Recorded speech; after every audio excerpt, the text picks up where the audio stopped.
Isang binatilyo ang patay matapos makuryente sa Malungon, Sarangani.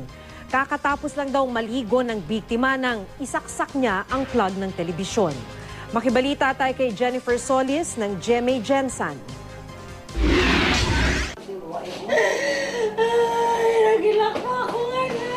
Hindi matanggap ng mag-asawang Gonzaga na ang kanilang 14 na taong gulang na anak naman ang paglalamayan sa Malungon, Sarangani. Namatay si Romel Gonzaga matapos makuryente pasado alas 6 kagabi sa kanilang bahay.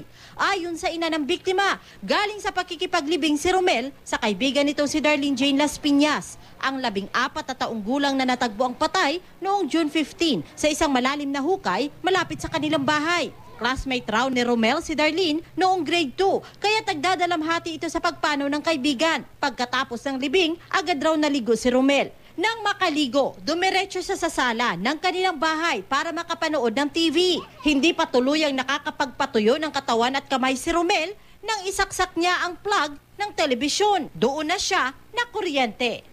Pagawas niya gikan sa banyo, basawa pa siya nakasanina. Wala pa sa nakailis, babasa. Nakita na mo nga ning kalit siya kuan sa kurente o gisaksakay siguro magpatibi to siya o magunsa baka siya. Naisugod pa sa ospital si Romel pero sa tindi ng pagkakakuryente, agad din itong binawian ng buhay. Pag-abot, pagdala na mo, gikan diri, nagtuon ako nga patay na to siya.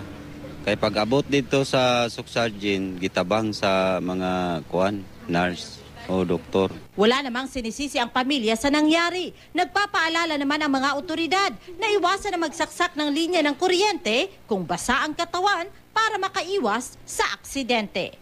Jennifer Solis, Nagbabalita, Pilipinas.